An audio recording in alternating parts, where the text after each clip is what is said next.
asalaamaaleykum suñu mbokk téléspectateurs yi ñu ngi leen di dalalaat jàmm seen télévision Magir la RTS fas yéene jox leen seen xibaar météo li gën a fës si xibaar bi mooy tàngoor bi nga xam te mu ngi desandi ba léegi si biir réew mi suñu demee si penku réew mi foofu la tàngoor bi gën a tare wante suñu demee si sow réew mi foofu nañ gis ni que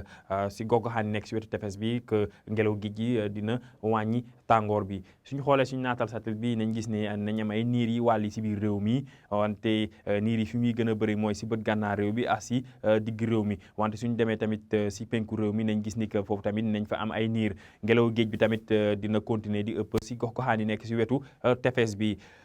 wàllum prévision tey su guddi yi nañ gis ni que seddaay bi dina desandi diggante Mbour Dakar yéeg ba si gox-goxaan yi nekk wetu ndar nag température bi dina wàcc ba fukki degré ak juróom-ñaar fukki degré ak juróom-ñaar tamit ñu ngi koy xaarandi si gox-goxaan yi nekk si Mbour suñu demee diggante Dakar ba Thiès température dinañ dem ba fukki degré ak juróom-ñeent fukki degré ak juróom-ñett ñu ngi koy xaarandi si gox-goxaan yi nekk si Louga suñu xoolee si biir réew mi si naatal bi nu muy wane day gis ni que température yi xaw nañ yokku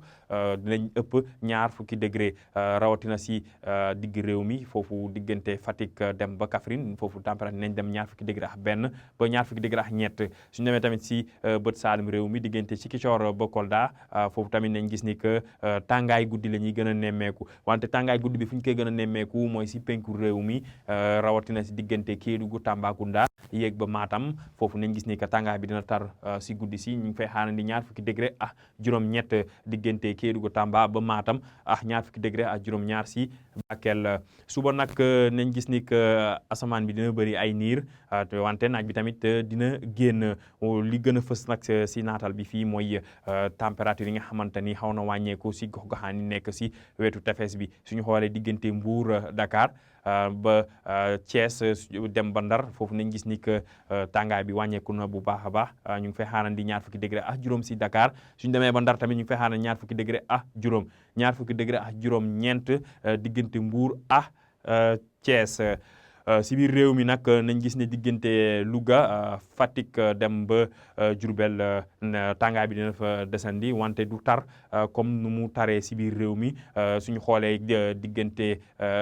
Linguère dem ba Podor wàcc dem si digg réew mi ak si penku réew mi foofu la tàngaay bi gën a taree tàngaay bi nag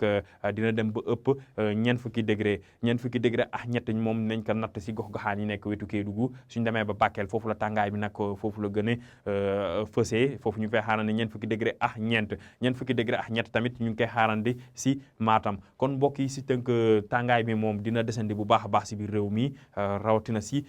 penku réew mi wante suñu demee si gox-goxaan yi nekk si wetu tefes bi foofu nañ gis ne que peexum géej bi dina wàññi tàngoor bi bu baax a baax asamaan bi nag dina bëri ay niir wante niir yooyu tamit du ñu tere naaj bi génn kon mbokk yi lii la ñu amoon si xibaar météo ñu leen di dox di jaajëf ba suba